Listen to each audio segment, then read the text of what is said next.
सुप्रभात बच्चों। सर्वोदय स्कूल मलसीसर की ऑनलाइन क्लासों में आपका स्वागत है। तो चलो क्लास को आगे बढ़ाते हैं। आज हम शुरू करेंगे एक नई यूनिट जिसका नाम है निश्चित समाकलन। हमने समाकलन पूरा पढ़ लिया, यानी अनिश्चित जो भी समाकलन था, जो फॉर्मूलों की सहायता से या किसी अन्य तरीके से हमने किसी फलन का समाकलन किया, वो हमने ज्ञात कर लिया। उसमें एक कांस्टेंट राशि आती थी प्लस सी, आपको बताया भी था मैंने, वो था, इसीलिए तो वो अनिश्चित था, यानी उसका क्या मान है सी का हमें पता नहीं, क्या आएगा क्या नहीं आएगा। लेकिन आज जो समाकलन पढ़ेंगे वो निश्चित समाकलन होगा, उसका मान इतना निश्चित, यानी कुछ सीमाओं में बंधा हुआ। मानो आप ये फलाना काम इतने निश्चित है, तो उसकी सीमा तो होती है ना, वो कहाँ से शुरू होता है और कहाँ पर खत्म होता है।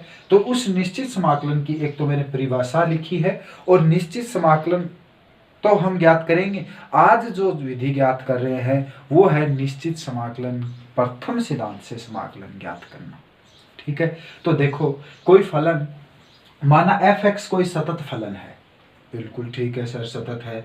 तो अंतराल a से b में, बंद अंतराल है, a भी शामिल है b भी शामिल है, बंद अंतराल में परिभाषित है।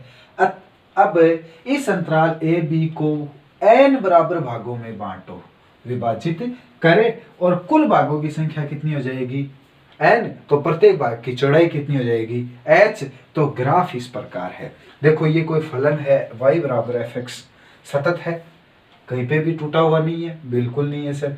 अब इस ग्राफ को मैंने इस a से बिंदु से लेके b तक, इनकी इस ग्राफ को एक छोटी छोटी h पट्टियों, h चौड़ाई की पट्टियों में काट लिया, और जिनकी कुल संख्या कितनी है n, यानी ये 1 2 ऐसे कोई निकालेंगे 3 4 5, इन सभी की चौड़ाई कितनी है h, बहुत ही कम, और वो ले जाए हम कहाँ से कहाँ तक, b तक, और जिनकी कुल संख्या कितनी है n है। तो आप मुझे कुछ बातें पूछ रहा हूँ वो बताना। अगर मैं h को बहुत छोटा करने का प्रयास करूं, यानी h 0 की तरफ जाएगा, h कम होगा, h यानी इनकी चौड़ाई कम होगी, तो बताओ n क्या होगा, n बढ़ेगा।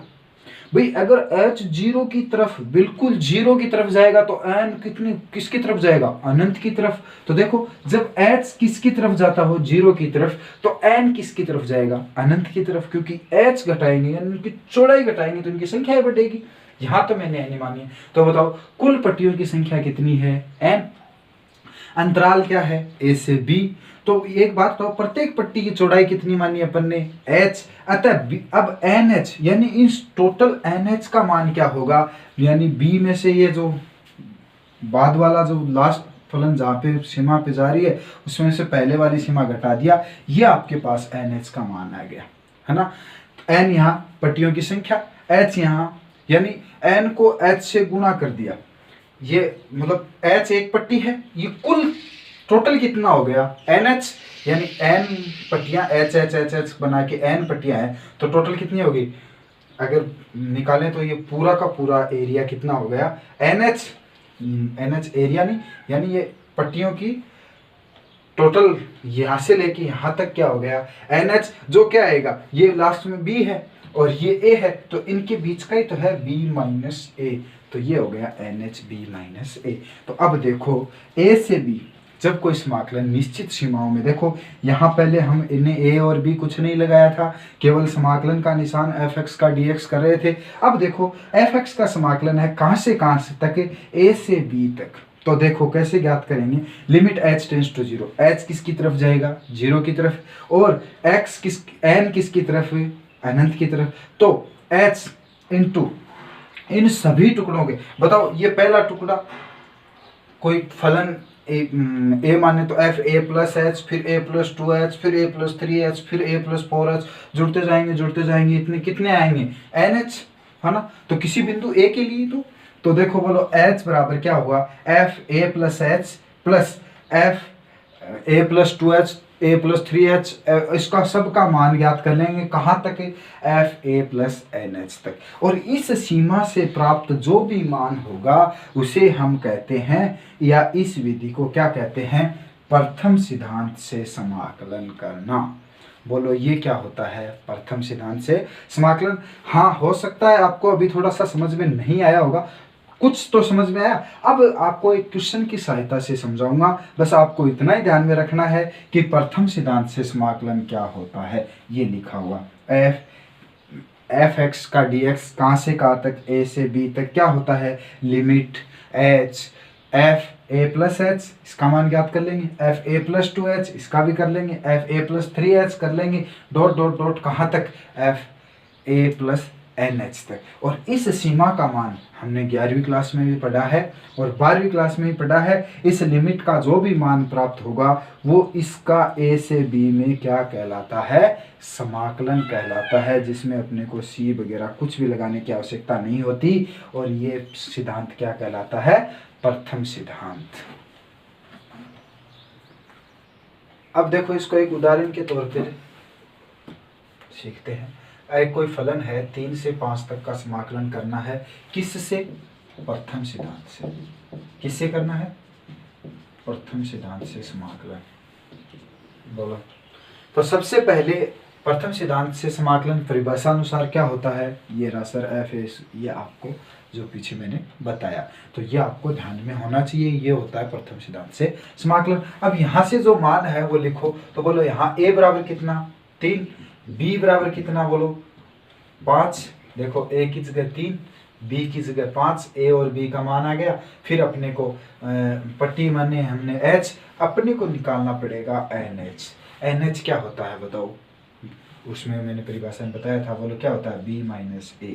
तो बोलो b का मान 5 माइनस a का मान 3, तो कितना आ गया, NH का मान कितना आ गया 2। और fx फलन कितना है, fx बराबर कितना है x माइनस 2। ठीक है, तो यहाँ से अपन एक तो पहले निकाल सकते हैं इनका मान, या अपन सीधा का सीधा लिमिट में रख सकते हैं। तो बोलो इसका समाकलन क्या होगा, लिमिट h टेंड्स टू 0, उस फॉर्मूले में लिख रहा हूँ। तो बोलो h a का मान कितना है वो रख दो, बोलो f a का मान है 3 plus h plus f 3 plus 2h plus f 3 plus 3h plus dot dot dot f 3 plus NH। ठीक है, ओके। अब यहाँ अपने वो मान रखो, बोलो h तो है f3 प्लस h का मान यहाँ से निकालना पड़ेगा आपको। आप अलग से भी निकाल सकते हो, limit h tends to 0, h तो है। ठीक है, f3 प्लस h यानी x की जगह क्या लिख दो 3, तो यहाँ आ गया 3 प्लस h और माइनस क्या है 2। ये तो किसका मान आ गया, f3 प्लस h का।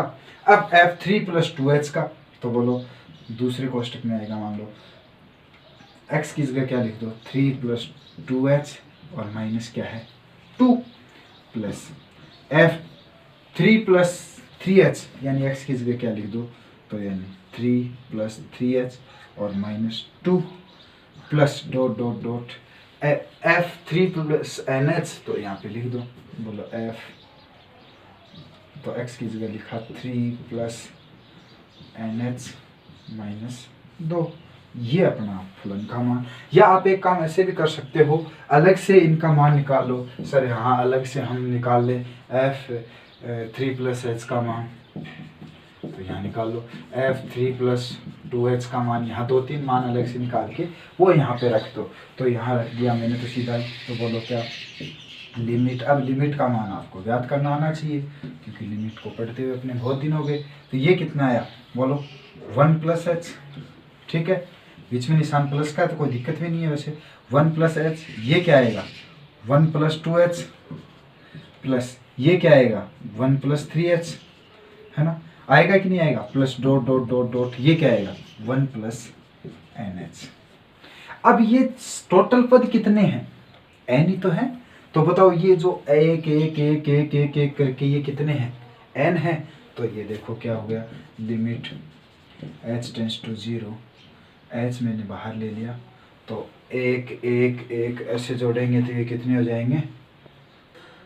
तो देखो अब ये मैं h वाले एक जगह ले लेता हूँ और एक वाले को जोड़ के अलग ले लूँगा। तो बोलो h वाले में मैं h कॉमन ले लिया, तो बताओ अंदर क्या बचा 1 प्लस यहाँ पे क्या बचेगा 2 प्लस यहाँ पे कितना बचेगा 3 प्लस डॉट डॉट डॉट, यहाँ पे क्या बचेगा n, ठीक है।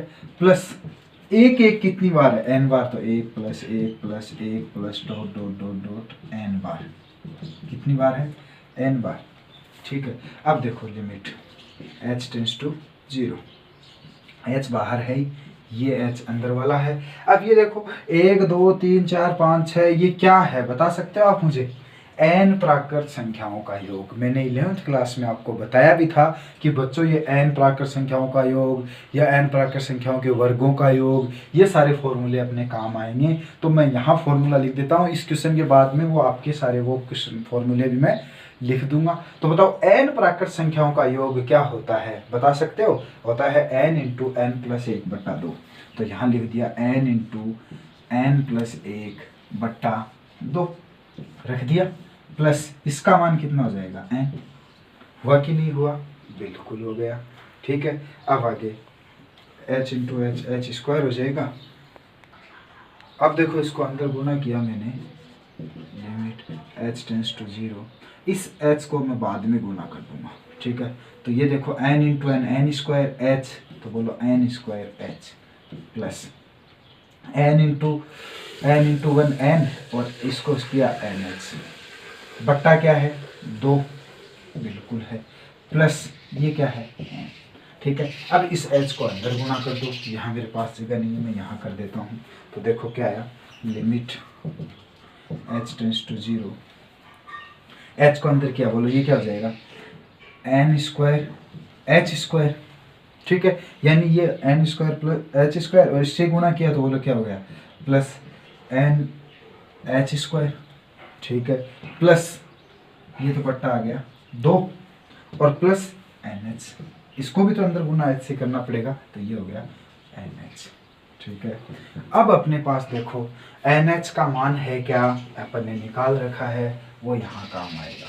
बोलो NH का मान कितना है 2। तो देखो NH का गुना आ गया, तो NH का गुना कितना है b minus a, b minus कितना आया 2, तो यहाँ NH की जगह रख दो 2, बाद में लिमिट रख देंगे h टेंस टू 0। बोलो NH, यानी ये NH का होल स्क्वायर भी लिख सकता हूँ इसको, बिल्कुल लिख सकते हो सर। इसको क्या लिख सकता हूँ NH इंटू h, तो देखो ये NH का स्क्वायर 2 का स्क्वायर, प्लस इसको NH इंटू h, तो 2 इंटू h, ठीक है, बट्टा तो क्या है 2, प्लस NH का मान कितना है 2, ठीक है।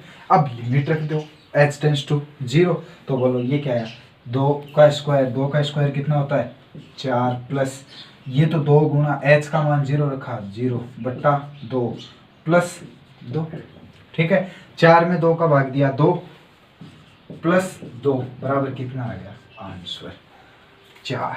तो ये हुआ आपका प्रथम सिद्धांत से, यानी इसका समाकलन देखो कितना आया 4, ये कांस्टेंट राशि आई। तो ये जो विधि अपन ने करी है, ये सारी की सारी क्या कहलाती है, प्रथम सिद्धांत से समाकलन।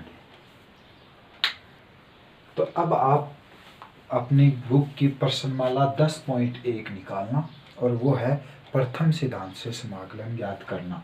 उसका पहला क्वेश्चन मैंने उदाहरण के तौर पे जो करवाया था वो पहला था। चलो ऐसा का ऐसा एक प्रश्न और है, वो क्या है 10.1 में 5 का प्रश्न।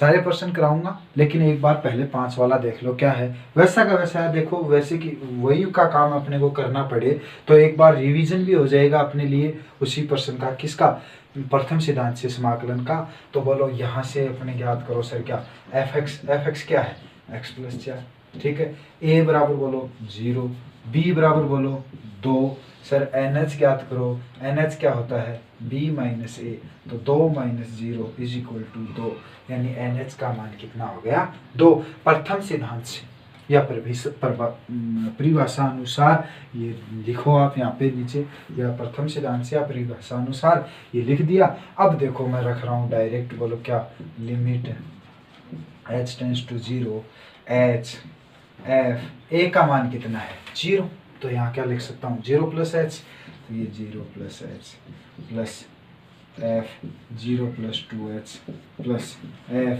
0 plus 3h plus dot dot dot f 0 plus 9h।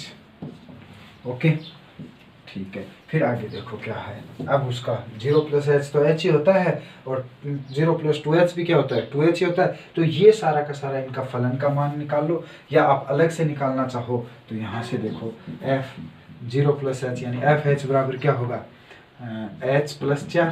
फिर बोलो f 2h बराबर क्या होगा, 2h प्लस 4। फिर f 3h बराबर क्या होगा, 3h प्लस 4। ऐसे ही f nh का मान क्या होगा, बोलो nh प्लस 4। ठीक है, ये मान वहाँ पे रख सकते हो सीधा भी आप। यहाँ आपके पास कॉपी होगी तो आपके पास स्पेस भी होगा खूब सारा, तो ये लिख लेना। मेरे पास थोड़ा स्पेस कम है तो मैं सीधा कर देता हूँ। वैसे आप भी सीधा करने लग जाओगे 1-2% करने के बाद। ये h बाहर है ही परिभाषा से। अब 0 प्लस h का मान बोलो कितना आया, h plus 4, plus 0 plus 2h का मान कितना आया, 2h plus 4, plus 3h plus 4, plus dot dot dot nh plus 4। ठीक है, अब यहाँ h वाले पद एक जगह कर लो और बाकी के एक जगह। तो बोलो ये लिमिट h टेंस टू 0। बड़ा आसान है, 1-2 बार आपको थोड़ा सा लगेगा ऐसा, लेकिन है बहुत आसान। बोलो क्या, h वाला कॉमन ले लिया सर, अंदर क्या बचा, देखो यहाँ पे 1 प्लस यहाँ पे कितने 2 प्लस यहाँ पे 3 प्लस डॉट डॉट डॉट यहाँ पे कितना बचेगा n। तो ये n हो गया, वही n प्राकृत संख्याओं का योग आ गया। प्लस यहाँ 4 4 4 4 4 4 कितनी बार है, n बार। तो यहाँ आप वैसे सीधा भी लिख सकते हो, या फिर ऐसे लिख सकते हो 4 प्लस 4 प्लस 4 प्लस n बार। कितनी बार है, n बार 4 है। इसका मान आप योग डायरेक्ट निकाल सकते हो। बताओ क्या, 4 कॉमन लेंगे, 1 1 1 n बार 1 1 है तो 1 n हो गया, n गुना 4 क्या हो गया, 4n। तो ये ऐसे। अब देखो limit h tends to 0, h ये बाहर है ही। अब h इंटू क्या, 1 2 3 4 5 6 7 8 9 10 n प्राकृत संख्याओं का योग क्या होता है सर, वो फॉर्मूला आपको याद करना है। तीनों के तीनों फॉर्मूले एक बार अभी के अभी लिखो, आपको याद है तो क्या, n प्राकृत संख्याओं का योग, n प्राकृत संख्याओं के वर्गों का योग, n प्राकृत संख्याओं के घनों का योग। ठीक है, नहीं मिले तो 11th क्लास में देख लेना, मिल जाएंगे, नहीं फिर भी ना मिले तो मुझसे पूछ लेना। तो बोलो n प्राकृत संख्याओं का योग क्या होगा, n इंटू n प्लस 1 बटा, तो प्लस ये क्या होगा 4n, बिल्कुल सर ये 4n हो जाएगा। तो बोलो आगे क्या, limit h tends to 0, h into H क्या हो गया, एक बार पहले अंदर वाले को कर लेते हैं, h बाहर पड़ा रहने दो, एन एच इंटू एन यानी n स्क्वायर h, फिर N H into 1 N H बट्टा 2, ये केवल इसी के बट्टा में है, प्लस 4n। ठीक है, अब इस h को भी अंदर गुना कर दो। तो बोलो क्या आया, limit h tends to 0, h को गुना किया तो बोलो क्या हो गया, n का स्क्वायर और h का स्क्वायर, प्लस इससे किया तो बोलो n इंटू एच स्क्वायर बट्टा, इसके बट्टा में क्या है 2, प्लस इसको h से गुना किया 4nh, nh का मान अपने पास है। बोलो nh का मान कितना आया था 2, वो यहाँ पे रख दो, बाद में लिमिट रखना nh का मान रखने के बाद। तो बोलो nh, इसको क्या लिख सकते हो, n स्क्वायर h स्क्वायर, आपको एक स्टेप और मिल जाएगी उसमें कर लेना, nh का होल स्क्वायर, तो nh का मान कितना है 2, तो 2 का square, plus nh into h, तो nh का मान 2 गुना h बट्टा 2, प्लस 4 गुना nh का मान 2, तो ये लिख दिया 2। अब h टेंस टू 0 लिमिट रख दो। तो बोलो लिमिट रखी तो क्या आया, ये 2 का स्क्वायर प्लस 2 गुना h, 2 गुना 0 बट्टा 2, प्लस 4 गुना 2 कितना होता है 8। आराम से आ गया आंसर। बोलो 2 का स्क्वायर कितना हो गया 4, 4 में 2 का भाग दिया 2, और 2 और 8 कितने हो गए 10। ये आपका क्या हो गया आंसर। इस प्रकार आप कौन सी प्रश्नावली करोगे, प्रश्नमाला 10.1। तो अब देखो एक प्रश्न नंबर 3 है, वो आपके अभ्यास के लिए है ना, आप खुद करोगे सर इसमें हम कैसे करें। एक तो आप बहुत ही आसान तरीका है इसको, एक काम करो आप 1 से 3 तक x स्क्वायर का dx है ना, प्लस और 1 से 3 तक 5x का dx, अब बताओ ये दो समाकलन नहीं बन गए क्या? बिल्कुल बन गए। तो इसको मान लो I1 प्लस इसको मान लो I2। तो I1 का अलग से ज्ञात कर लो। बोलो I1 क्या है? यहाँ लिख दो 0 से नहीं सॉरी 1 से 3 x स्क्वायर का dx। अब यहाँ वो आप मान ज्ञात कर लो। बोलो यहाँ a बराबर कितना है सर? 1। b बराबर कितना है? 3। NH बोलो b माइनस ए बराबर 3 माइनस 1 बराबर 2। और यहाँ fx क्या हो जाएगा? जो यहाँ पे जो फलन है बोलो क्या? x square. तो इससे आप जैसे ही करोगे उस विधि से ये लगा देना, इसके ये आ जाएगा I1 का, फिर इसका 5h का यानी I2 का मान ज्ञात कर लो इसी प्रकार से, और फिर दोनों के मान यहाँ पे लाके रख दो, उससे आपका आंसर आ जाएगा। करना इस विधि से। इस प्रश्न में आपको एक फॉर्मूला और काम आएगा, वो है n प्राकृत संख्याओं के वर्गों का योग। चलो वो भी मैं आपको बता देता हूँ क्या होता है। n into n plus 1 into 2n plus 1 बटा 6। ठीक है, ये लगा लेना। तो देखो अपन ने पहला कर लिया, तीसरा कर लिया, 5 का कर लिया, अब एक 4 का और कर लेते हैं। ठीक है, तो 4 का देखो प्रश्न क्या है। समाकलन है a से b तक e की पावर माइनस है। किससे? प्रथम सिद्धांत से समाकलन ज्ञात कीजिए। प्रथम सिद्धांत से समाकलन इस तरीके से होता है। तो बोलो अपने पास क्या चाहिए? fx। तो fx क्या है? e की power minus x। Sir a बराबर a, b बराबर b, और nh का मान NH बराबर b माइनस ए। कोई दिक्कत नहीं होने तो ये इससे इसको काम में ले लेंगे अपन। तो बोलो लगाओ प्रथम सिद्धांत से। लिमिट h टेंस टू 0 ए की पावर a प्लस h। तो बोलो यहाँ लिखो h इंटू f a की जगह कितना a ही है। बिल्कुल सही बात है भाई। अब a ही है तो मैं यहीं से करता हूँ। देखो इसी के बोलो सीधा का सीधा यहाँ से मैं a प्लस h का मान ज्ञात करता हूँ। f a प्लस एच बराबर कितना होगा?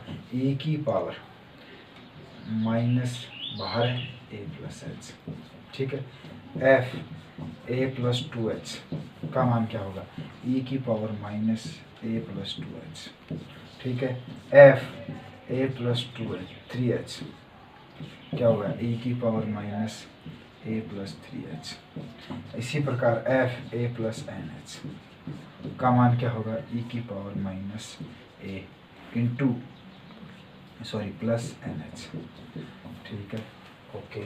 अब ये इसको हम एक और तरीका ये यहीं पे बता देता हूँ। बोलो इसको कैसे लिख सकते हो? ये दोनों के दोनों माइनस के हैं तो e की power minus a into e की पावर माइनस h। इसी प्रकार e की power minus a into e की पावर माइनस 2h। इसी प्रकार e की पावर माइनस a, क्योंकि गुणा में जुड़ती हैं, ये दोनों माइनस के हैं तो दोनों माइनस के माइनस a माइनस 2h हो जाएगा। इसी प्रकार e की पावर माइनस 3h, e की पावर माइनस a काम में आएगा तो हम ले लेंगे इसको। ठीक है, अब मैं वहाँ पे रख रहा हूँ, ये मान रख रहा हूँ। बोलो क्या? Limit h tends to 0 h बाहर आ गया, f a प्लस h का मान ये रहा। बोलो क्या आएगा? e की power minus a plus h। ठीक है, प्लस e की power minus a plus 2h plus e की power minus a plus 3h plus dot dot dot e की power minus a plus NH। ठीक है, अब इसका हल अपन यहाँ कर ही रखा। बोलो क्या ये आ जाएगा? तो बोलो ये लिख दो limit h tends to 0 h बाहर है। इसको क्या लिख सकता हूँ? e की पावर ये रहा, e की power minus a into e की पावर माइनस h प्लस इसको क्या? e की power minus a into e की पावर माइनस 2h प्लस इसको क्या लिख सकता हूँ? e की power minus a into e की power minus 3h plus dot dot dot. ये लिमिट वगैरह आपको निकालने आनी चाहिए भैया। e की power minus a into e की पावर माइनस NH। ठीक है, अब आप देख पा रहे होंगे, क्या देख पा रहे हो बताओ भाई? h तो है, e की पावर माइनस a सभी में कांस्टेंट है, तो e की पावर माइनस a कॉमन ले लो आप, तो ये कांस्टेंट है तो e को इसको पहले लिख लो। इंटू क्या है? h। अब अंदर क्या बचा? e की power minus h plus e की power minus 2h plus e की power minus 3h plus dot dot dot e की पावर माइनस NH। ठीक है, अब ये लिमिट आ गई। ठीक है, और लिमिट आपने बहुत अच्छे से पढ़ी है तो इस लिमिट का मान आप याद है कर लेना। अगर नहीं हो हल तो बाद में मैं करवा दूंगा। ठीक है, अब देखो 1 2 1 3 5 4 कर लिया। इस प्रश्नावली में केवल 2 प्रश्न और बचे हैं, 2 का और 6 का। वो आप स्वयं करोगे। प्रश्न ये इस प्रकार से है, आराम से लिख के कर सकते हो। ये स्टैंडर्ड रूप में बहुत ही आसान है।